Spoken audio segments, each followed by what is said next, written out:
Hello, this is Shalita Shante. I am a sales professional. Back in the day, you could have called me a sales girl because it took some time for me to develop, This is the type of career that when you jump in, it's a lot to uncover and it's a lot to learn. Now, when I first got into sales, I was in beauty sales, which is a whole nother ball game than being in the financial services.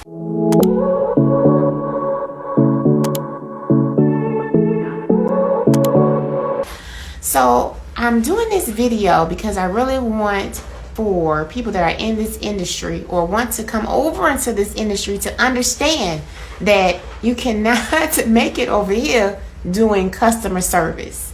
And what I run into is a lot of people that have experience.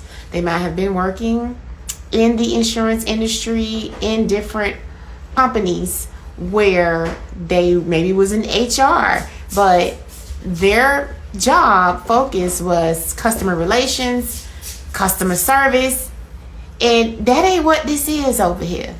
You cannot be successful serving as a customer service. Like, learning the psychology of sales is a must. You definitely have to understand what it means to articulate and go from one step to the next step using a sales tactic called psychology of sales. Sales has gotten a bad rep. Listen, sales is a great thing. Sometimes you have to sell people on what's best for them.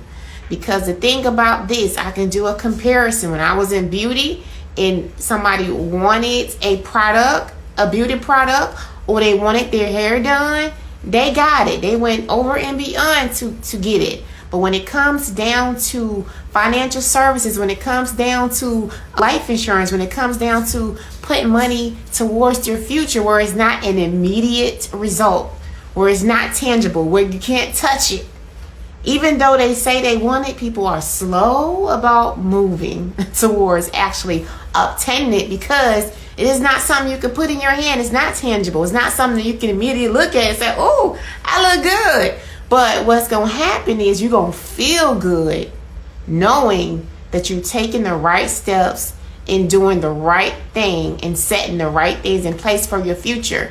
Unfortunately, a lot of people don't realize that until they're in their 40s. By that time, a lot of time is wasted and a lot of things are not in place, and you've lost a lot of what they call game time. They use that term in prison, game time. Well, it's a game time term when it comes to building wealth, right?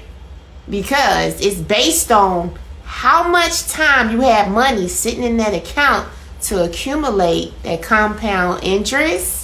How long have you been paying on your life policy to accumulate cash value? So when it comes to liquid assets, that's something that a lot of people are falling off. We buy homes and we save a little bit for the washer and dryer. When that break down, maybe the refrigerator, just a little bit, and then we make the front porch look great. You got a deck. You just start adding on year after year.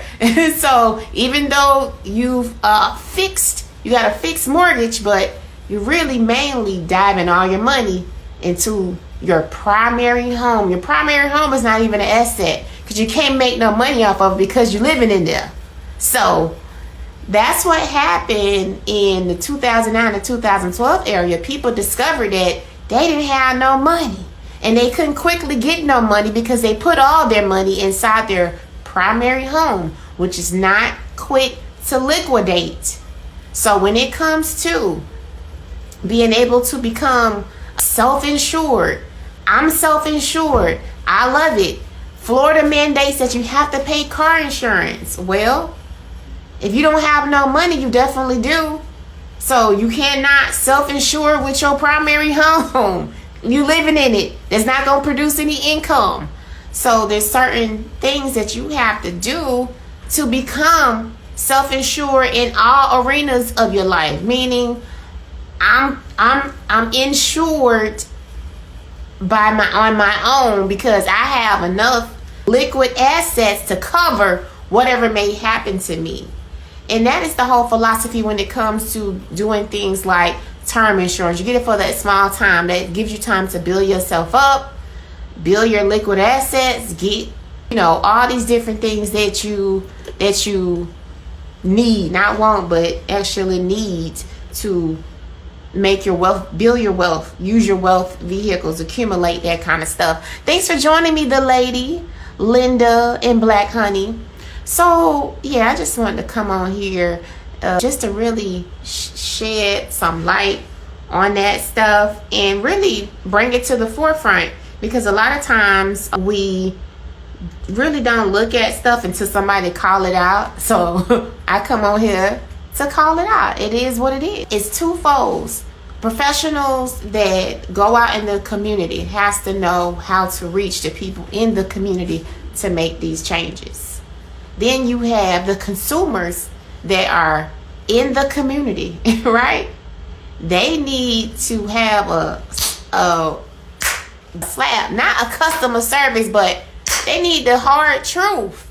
And some people don't want to give the hard truth and relay it to the life experience. That's the only way people can understand, is by relating it to their life experience. Unfortunately, sometimes it's too late once you have that life experience. So is there an easier way to learn?